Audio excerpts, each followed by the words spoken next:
আসসালামু আলাইকুম। ডিপ্লোমিয়ান স্টাডি সেন্টারে তোমাদের সবাইকে স্বাগতম। আশা করি তোমরা সকলে অনেক ভালো আছো। তো প্রথম এবং তৃতীয় সেমিস্টার আজকে আমরা আলোচনা করবো হচ্ছে কেমিস্ট্রি। তো কেমিস্ট্রির কিন্তু ক্লাস আমরা আগেও নিয়েছিলাম। তো এখন যে ক্লাসগুলো হয় তোমরা তো জানোই যে এগুলো হচ্ছে মেগা ক্লাস। তো একটা ক্লাসের মাধ্যমে আমরা দেখবো যে ফাইনাল পরীক্ষায় যে প্রশ্নগুলো আসে মোস্ট ইম্পর্টেন্ট সেই প্রশ্নগুলো আমি তোমাদের দাগাই দেবো এবং সুপার সাজেশন একটা দেবো আমার কাছে যে পিডিএফটা আছে। আর পাশাপাশি আমরা যে ইম্পর্টেন্ট রচনামূলক প্রশ্নগুলো আছে সেই প্রশ্নগুলো সলভ করে দেবো আর কি আজকের ক্লাস। তো আজকের ক্লাসটা খুবই গুরুত্বপূর্ণ। তো যারা পিডিএফ পাও নাই আজকের ক্লাসের মাধ্যমেও কিন্তু পিডিএফটা পেতে পারো। তো পিডিএফটা পাওয়ার জন্য অবশ্যই তোমাদের ক্লাসে রেসপন্স করতে হবে, শুরু থেকে শেষ পর্যন্ত থাকতে হবে এবং কমেন্ট করতে হবে, বুঝছো? আর শেয়ার করো, বিভিন্ন যে পলিটেকনিক গ্রুপগুলো আছে সেগুলোতে সবাই শেয়ার করে দাও, শেয়ার করে কমেন্ট করো, তাহলে তোমাদের পিডিএফগুলো আজকে দিয়ে দেবো। হ্যাঁ, আচ্ছা, বর্তমানে যারা লাইভে যুক্ত আছো এখন কনফার্ম করে দাও যে আজকে লাইভটা সব কিছু ঠিকঠাক আছে কিনা এবং ভয়েস ঠিক মতো শোনা যাচ্ছে কিনা।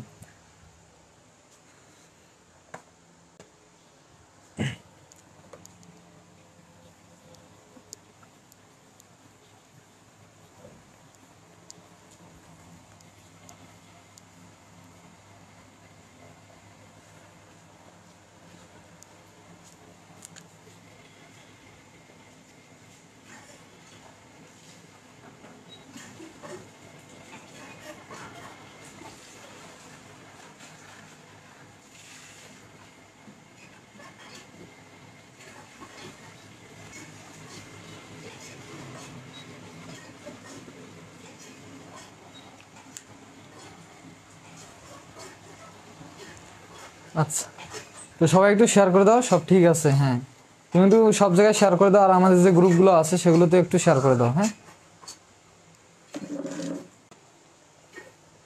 আচ্ছা দেখো, আমি কিন্তু এর আগের যে ক্লাসগুলো নিয়েছিলাম তখনও কিন্তু আমি এই বই থেকে নিয়েছিলাম। এটা পুরানো বই আর কি, এর আগের বই, আগের সেমিস্টারে। তো সবাই এই বই থেকে দেখবা।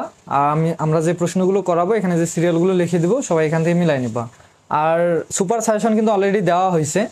তো যাদের কাছে নাই, যারা পাওয়া নাই, তো অবশ্যই কমেন্ট করো, তোমাদের দিয়ে দেবো। হ্যাঁ, তো এখান থেকে আমি আর আলাদাভাবে তোমাদের এখানে লিখে দিচ্ছি না যে অতি সংক্ষিপ্ততে কী কী আসবে, সংক্ষিপ্ততে কী কী আসবে। হ্যাঁ, এভাবে লিখে দিচ্ছি না, আমি জাস্ট মোস্ট ইম্পর্টেন্ট যে প্রশ্নগুলো রচনামূলকে আসে সেই প্রশ্নগুলো আমরা অধ্যায় ভিত্তিক করে দেবো। হ্যাঁ, তো সবাই এক অধ্যায় বাইর করো, তোমরা এক অধ্যায় থেকে আমরা করবো যে কোয়ান্টাম সংখ্যা কাকে বলে, এই বিষয়গুলো আমরা আজকে বিস্তারিত দেখবো। তারপর দুই অধ্যায় থেকে আমরা ধীরে ধীরে যাচ্ছি। হ্যাঁ, তো সবাই যুক্ত হয়ে যাও, ক্লাসটা কিন্তু এখনই আমরা শুরু করে দেবো।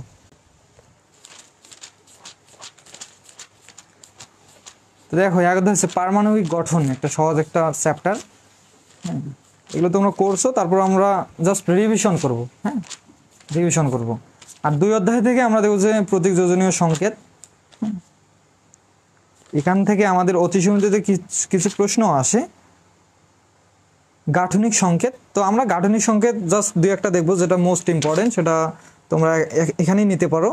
একটা হচ্ছে পটাশিয়াম ডাইক্রোমেটের গাঠনিক সংকেত আর সালফিউরিক অ্যাসিড, এগুলোর গাঠনিক সংকেতগুলো কীভাবে বার করতে হয় এগুলো আমরা দেখবো দুই অধ্যায়ে। আমরা ধাপে ধাপে যাচ্ছি। হ্যাঁ, তো ফার্স্ট অফ অল আমরা আলোচনা করছি এক অধ্যায় থেকে।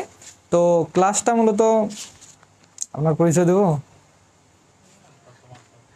আচ্ছা, যাই হোক, ক্লাসটা কেমিস্ট্রি ক্লাসটা মূলত আমি নেই না, তোমরা তো জানোই। জাস্ট এটার যে সাজেশনগুলো, পিডিএফগুলো, এগুলো সবগুলোই আমি দিচ্ছি, সাজেস্ট করতেছি। কিন্তু ক্লাসগুলো তোমাদের যে সিনিয়র ভাই আছে আগেও নিয়েছিল, তো এখন আজকেও নিবে। তো যদি ওনার বিষয়ে কিছু জানতে চাও অবশ্যই কমেন্ট করবা, সমস্যা নেই। তো এক অধ্যায় থেকে বাইর করো, আমরা প্রথমে কোয়ান্টাম সংখ্যাটা দেখব।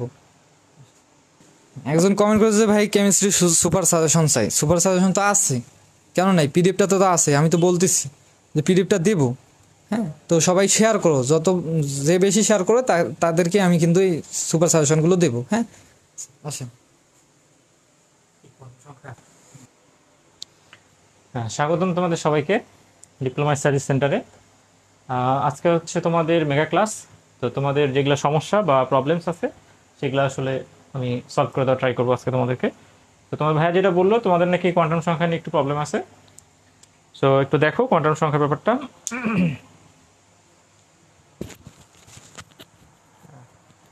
ওকে, সো কোয়ান্টাম সংখ্যাতে তোমার হচ্ছে 4 ধরনের কোয়ান্টাম সংখ্যা থাকে। ঠিক আছে, আচ্ছা আমার পরিচয়টা দিয়ে নেই। আমি হচ্ছি স্বাধীন রহমান। আমি হাজী দানেশ থেকে সিভিল ইঞ্জিনিয়ারিং শেষ করছি, বিএসসি।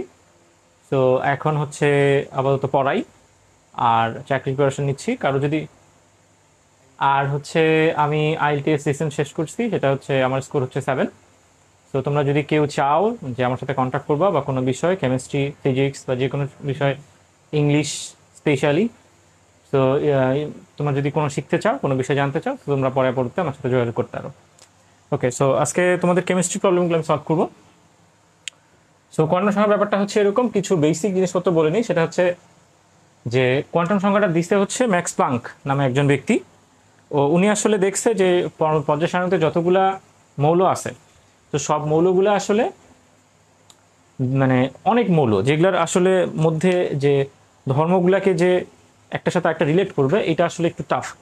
তো উনি করলো কি, যে কোয়ান্টাম সংখ্যা নামের একটা সিস্টেম দেওয়ার ট্রাই করছে, যে যাতে আমি ওই প্রত্যেকটা পরমাণুর যে গাঠনিক স্ট্রাকচার, যে পরমাণুর যতগুলো ওর মধ্যে ইলেকট্রন প্রোটন আছে, সেইটার ভিত্তিতে আমি পদার্থের হচ্ছে ধর্মগুলোকে কীভাবে রিলেট করব।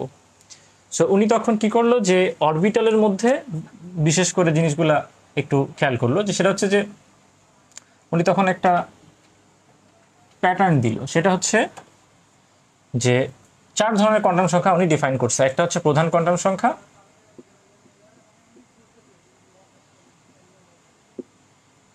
যার নাম হচ্ছে এন। আরেকটা হচ্ছে সহকারী কোয়ান্টাম সংখ্যা, যার নাম হচ্ছে এল। এল এর মানটা হবে 0 সহ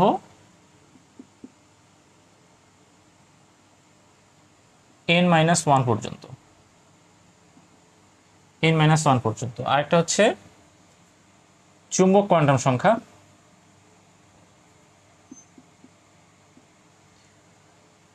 যাকে এম দ্বারা প্রকাশ করা হয়, যেটার মান হচ্ছে +-l পর্যন্ত। আরেকটা হচ্ছে স্পিন কোয়ান্টাম সংখ্যা, যেটাকে এস দ্বারা প্রকাশ করা হয়। এই হচ্ছে 4 ধরনের কোয়ান্টাম সংখ্যা, ঠিক আছে। সো প্রধান কোয়ান্টাম সংখ্যা এন এর মান যখন 1 হয়, এল তখন কি হবে, এদিকে সাইডে একটু হিসাব করো। এল হবে কি 1 মাইনাস n-1, তাহলে 1 - 1 মানে কত, 0। তাহলে এটা হবে কি 0। সো 0-র জন্য একটা ঘর নিলাম।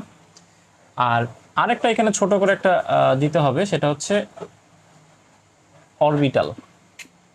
একই সাথে অরবিটালটা দেখলে সুবিধা হয়। অরবিটালটা তাহলে 0-র জন্য আসে এস অরবিটাল। আমি একটু বলে দিই সাইডে, দেখা যাচ্ছে কিনা এখানে, যে 0-র জন্য হচ্ছে এস,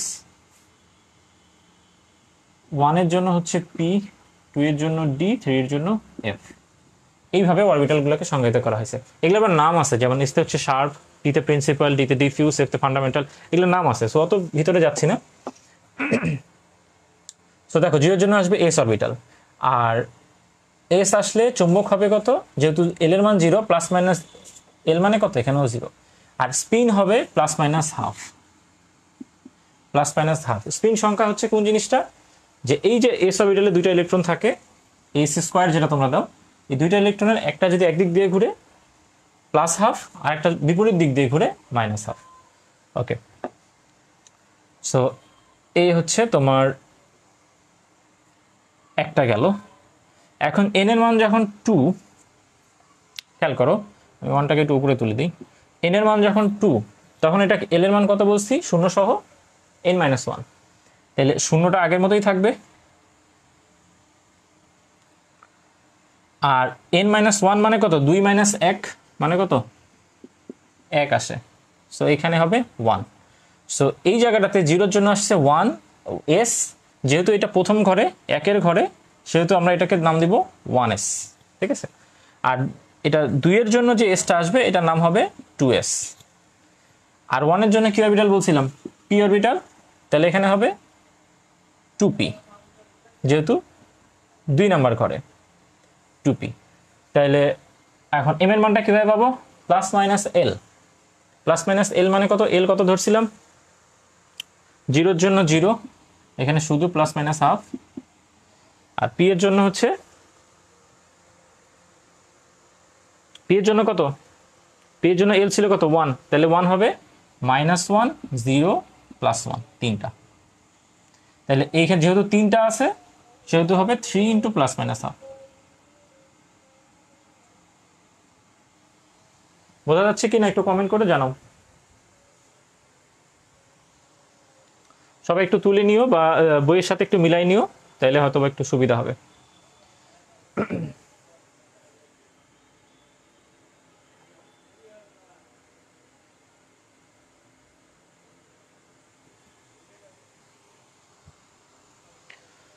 ওকে, সো আবার একটু আমি রিভিশন দিচ্ছি, একটু খেয়াল করো। প্রথম কোয়ান্টাম সংখ্যা হচ্ছে কি হবে, 1 2 3 এভাবে যাবে। সো 1 এর জন্য সহকারী কোয়ান্টাম সংখ্যা হবে n-1 0, 0 এর জন্য হচ্ছে 1s 0 প্লাস মাইনাস হাফ। যখন দ্বিতীয় কক্ষপথ নিবা 2 নম্বর অরবিট, তখন হবে 0 এর জন্য কি 2s orbital plus minus half. যখন 1 আসবে, কারণ এখানে কি ছিল, 0 সহ n-1 পর্যন্ত, তাহলে 0 নিতে হবে, 1ও নিতে হবে। বসাই দিলাম, এখানে আসলো 2p, এখানে আসলো 3টা চৌম্বক কোয়ান্টাম সংখ্যা। সো একটু যদি মনোযোগ দিয়ে দেখো, এই জায়গাতে 3টা চৌম্বক কোয়ান্টাম সংখ্যা আসছে, মানে এখানে হচ্ছে 3টা অরবিটাল আছে, এগুলাকে বলে px py pz, এখানে লেখা যাচ্ছে না। এই 3টা হচ্ছে এরকম, এই যে তখন দেখছো যে px py pz দিয়ে ভাগ করে এরকম 1 1 1 এইভাবে যায়, হ্যাঁ, যেটা হুন্ডের নীতিতে তোমরা পড়ছিলা, যে সমশক্তি সম্পন্ন অরবিটালগুলা কি হয়, ইলেকট্রনগুলো কি এক এক করে কি ঢুকবে আর কি, প্রবেশ করবে। সো ওই সিস্টেমটা। তো এই যে px py pz 3টা অরবিটাল হচ্ছে এই যে এখানে 3টা অরবিটাল। ওকে, এখন আসো 3 নম্বর কক্ষপথে।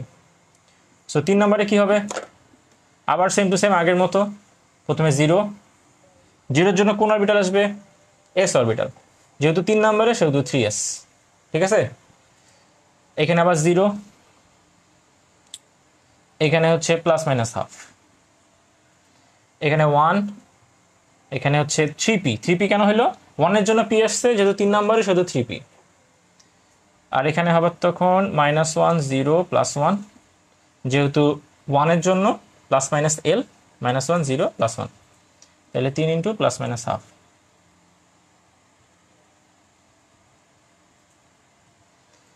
তারপরে 0 হয়েছে, 1 হয়েছে, যেহেতু n-1 পর্যন্ত, তাহলে কি 2 পর্যন্ত আসবে, তাহলে আরেকটা 2 পর্যন্ত আসলো। 2 এর জন্য কি বলছি, d অরবিটাল, তাহলে কত d হবে, 3d অরবিটাল হবে। তাহলে 3d এর জন্য 2 এর জন্য কি হবে, -2 -1 0 1 +1 +2 এরকম। সো দেখো এই যে 5টা আসছে না, 5টা হচ্ছে ওই যে ডি অরবিটালে যে 5টা ইলেকট্রন, 5 দুগুণে 10টা ইলেকট্রন ধরতো, এবং কি 5টা অরবিটাল ছিল, dxy dyz, এগুলো মনে আছে, dxy তোমাদের আছে কিনা আবার আমি তাও জানি না, dxy dyz dzx dx square minus y square dz square, এই হচ্ছে 5টা অরবিটাল ডি, মানে ডি উপস্তরের আর কি। ওকে, তাহলে এইখানে হবে 5টা, যেহেতু তাহলে 5 ইন্টু হচ্ছে প্লাস মাইনাস হাফ। এই হচ্ছে মোটামুটি কোয়ান্টাম সংখ্যা। এখন যদি 4 আসে, তখন কি আসবে, 0 1 2 3, 3 আসবে, আর 3 আসলে তখন কি f আসবে, বেসিক্যালি সেম, ঠিক আছে। এখন দেখো তো এখানে কি কোনো বোঝার সমস্যা আছে কিনা, সমস্যা থাকলে কমেন্ট করে বলো তাড়াতাড়ি। সো ওকে, দেখো তো তোমার ভাইয়া দিল যে তোমাদের কি এটা হচ্ছে গাঠনিক সংকেত। সো গাঠনিক সংকেত নিয়ে যাদের একটু প্রবলেম আসছে একটু দেখো। সো এখানে সালফিউরিক অ্যাসিডের গাঠনিক সংকেত দেখানো হয়েছে H2SO4। সো এখানে যেহেতু গাঠনিক সংকেত করার আগে সবার ফার্স্টে তোমরা কেন্দ্রীয় মৌলটাকে আঁকবা। কেন্দ্রীয় মৌল এখানে কে, সালফার। সো সালফারটাকে আঁকলে, মাঝখানে আগে সালফারটা আঁকলাম, তারপরে দেখবা কয়টা অক্সিজেন আছে, অক্সিজেন আছে 4টা। তো দেখো সালফারের যোজনী কত, সালফারের যোজনী হচ্ছে 2 4 6। সো 6 এখানে কত ইউজ হয়েছে দেখো তো, খুবই সহজ, অক্সিজেন মাইনাস 2টা করে নেয়, 4 দুগুণা 8টা, তাহলে 8টা মাইনাস ইলেকট্রন আছে, তাহলে সালফার এখানে কত হচ্ছে, অবশ্যই কি 4টা দিছে, এই 2টা দিছে মিলে কি 6টা হয়েছে, ঠিক আছে না, এই সরি এই 4টা দিছে, 6টা দিছে, আর 2টা কি মিলে কি 8টা হয়েছে। অক্সিজেন কত, -2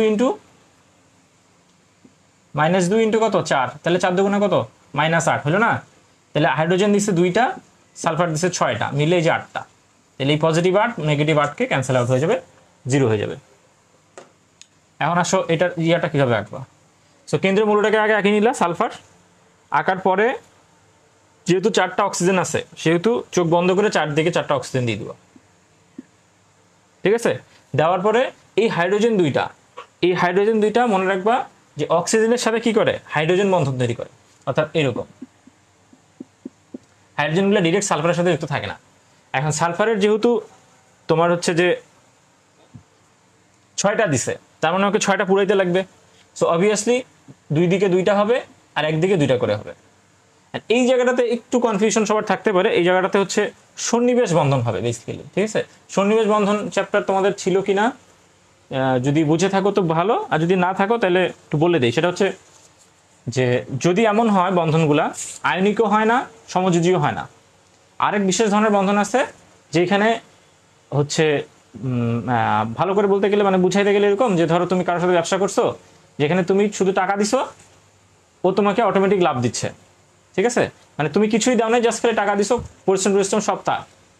সো এই যে বন্ধনটা হচ্ছে এটা হচ্ছে সন্নিবেশ বন্ধন। অর্থাৎ এইখানে ও জাস্ট কি দিচ্ছে, ইলেকট্রনের সাপোর্ট দিচ্ছে। ইলেকট্রন তো দিয়ে দেয় নাই, দান করে দেয় নাই, জাস্ট ইলেকট্রনের সাপোর্টটা দিবে, যার কারণে এরকম একটা চিহ্ন দেয়।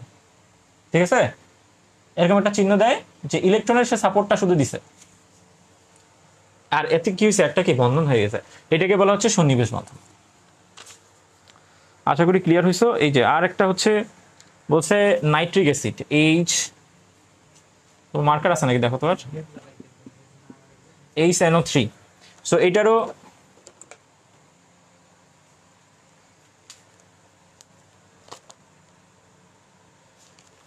ধরো যে সেম ভাবে আগে কি করবা, কেন্দ্রীয় মৌল আঁকবা, তাহলে মাঝখানে দিলে নাইট্রোজেন, দেওয়ার পরে কি করবা, একটা হাইড্রোজেন আছে, তার মানে হাইড্রোজেনটাকে লাগাবো কোথায়, অক্সিজেন। যেহেতু না এক নাইট্রোজেন 3টা অক্সিজেন, তাহলে 3 দিকে 3টা অক্সিজেন দিবা। 4টা থাকলে 4 দিকে 4টা, 3টা থাকলে 3 দিকে 3টা, দেওয়ার পরে হাইড্রোজেন বন্ধন দিয়ে দিলাম। মনে রাখবা হাইড্রোজেন সবসময় অক্সিজেনের সাথে বন্ধন করবে, বিকজ এগুলো কি হাইড্রোজেন বন্ড। আচ্ছা, দিলাই তো হয়ে গেছে। এখন এই দুটাকে কানেক্ট করে দাও, এই যে হয়ে গেল। ঠিক আছে, আশা করা যায় এগুলোর প্রবলেম হবে না। তারপরে পটাশিয়াম ডাইক্রোমেট, এটাও খুবই সহজ। আচ্ছা এইখানেই দিই, পটাশিয়াম K2Cr2O7। তাহলে এখানে দেখো, এখানে কেন্দ্রীয় মৌল কে, এখানে কেন্দ্রীয় মৌল হচ্ছে ক্রোমিয়াম। কেন্দ্রীয় মৌল কে ক্রোমিয়াম। সো ক্রোমিয়াম যদি কেন্দ্রীয় মৌল হয়, কয়টা আছে, 2টা, তাহলে ক্রোমিয়াম 2টা আগে আঁকে ফেলো, দিলা আঁকে। আঁকার পরে আর কে আছে, আর আছে অক্সিজেন। অক্সিজেন কয়টা, 7টা, তাহলে 7টা অক্সিজেন কি করবা, চারিদিক দিয়ে 7টা দিতে হবে। তাহলে দুই পাশে দিবা 2টা করে, 4টা হইলো, মাঝখানে যাবে একটা, 5টা, এদিকে একটা 6টা, এদিকে একটা 7টা। কি বুঝতে পারছো, 7 দিকে 7টা অক্সিজেন যাবে। ক্লিয়ার হইছো? এখন হওয়ার পরে এখন কি করবো, জাস্ট আগের মতো সন্নিবেশ বন্ধন কানেক্ট করে দিব। তার আগে K2 আছে 2টা, তাহলে 2টা দুই দিকে দিয়ে দিলাম K। ঠিক আছে, দেওয়ার পরে বাকি সব সন্নিবেশ বন্ধনে কানেক্ট করবো। তার মাঝখানগুলা সিঙ্গেল বন্ড হবে, আর বাকি যে দুই সাইডের গুলা এগুলো হচ্ছে সন্নিবেশ বন্ড হবে। এটাও সিঙ্গেল বন্ড, এটাও সিঙ্গেল বন্ড। এই যে হয়ে গেল। বুঝছো কিনা? খুবই সহজ, একটু বুদ্ধি করে মনে রাখতে হবে শুধু। আবার বলে দিচ্ছি, গাঠনিক সংকেত আকার সবার আগে কেন্দ্রীয় মৌলটাকে আঁকবা। আঁকার পরে কি করবা, অক্সিজেন যতগুলো আছে সবাইকে চারদিকে বসাই দিবা। বসায় দেওয়ার পর যে সিঙ্গেল মৌলগুলো থাকবে, হাইড্রোজেন অথবা পটাশিয়াম, এগুলাকে ইয়া দিয়ে কানেক্ট করবে। এগুলো হচ্ছে হাইড্রোজেন বন্ডে কানেক্ট থাকে, দিয়ে দিলা দুই পাশে। দেওয়ার পরে বাকিগুলোকে, যেগুলো দূরে দূরে বা সাইডে সাইডে, সেগুলোতে সন্নিবেশ বন্ড, আর যেগুলো এক লাইনে সেগুলোতে কি সিঙ্গেল বন্ড। শেষ। ঠিক আছে, ওকে ওকে, হয়ে গেলে আমি মিশাই দিচ্ছি এগুলা। তো তোমার ভাই আরেকটা টপিক দিছে, সেটা হচ্ছে সুপ্ত যোজনী। সুপ্ত যোজনী কিছুই না, সুপ্ত যোজনী খুবই সহজ। সেটা হচ্ছে সর্বোচ্চ যোজনী মাইনাস ব্যবহৃত যোজনী বা সর্বনিম্ন যোজনী। তো দেখো এখানে হচ্ছে সালফার ডাইঅক্সাইডের সুপ্ত যোজনী বের করা বলছে।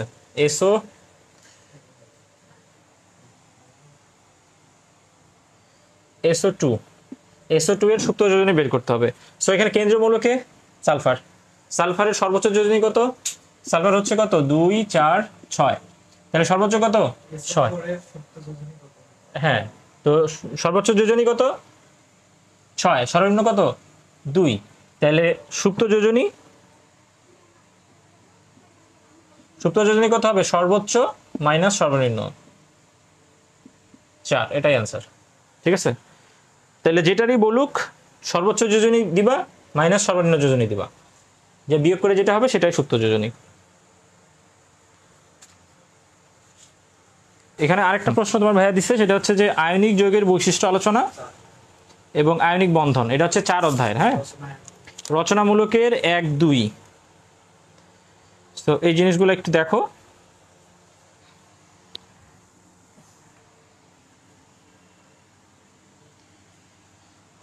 আয়নিক বন্ধন কাকে বলে? যখন দুটি মৌলের মধ্যে কি হয়, ইলেকট্রন আদান প্রদানের মাধ্যমে যে বন্ধন গঠিত হয় তাকে বলা হয় কি? আয়নিক বন্ধন। অর্থাৎ কি, একটা ধাতু পার্ট থাকবে, একটা অধাতু পার্ট থাকবে। যেমন কি, if I take sodium chloride, তো সোডিয়াম ক্লোরাইডকে যখন এরা কি দিয়ে ইয়া করে, এই সোডিয়াম একটা ইলেকট্রন দিয়ে দিবে।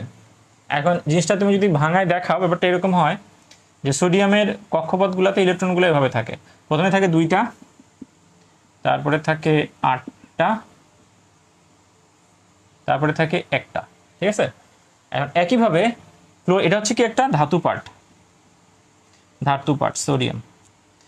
আরেকটা হচ্ছে ক্লোরিন, সেটা হচ্ছে প্রথম কক্ষপথে থাকে 2টা, তারপরে থাকে 8টা,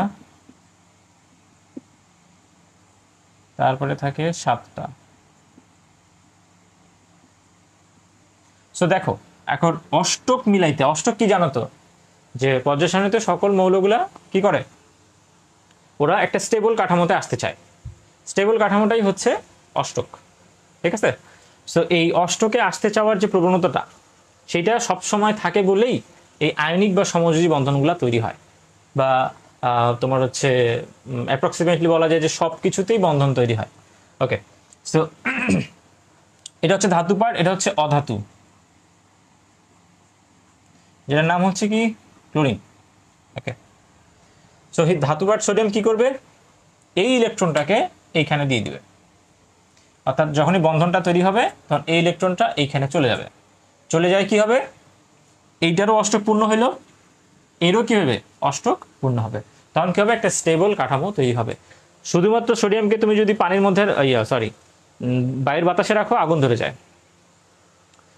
শুধু ক্লোরিন যদি রাখো, বিষাক্ত হিসেবে কাজ করে।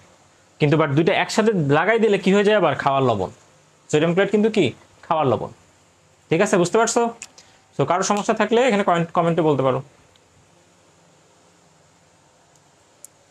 দেখো দেখি। আর হচ্ছে আয়নিক বন্ধনের বৈশিষ্ট্যর কথা বলা হয়েছে। বৈশিষ্ট্য কি জিনিস? হ্যাঁ, রচনামূলক 2 যেটা,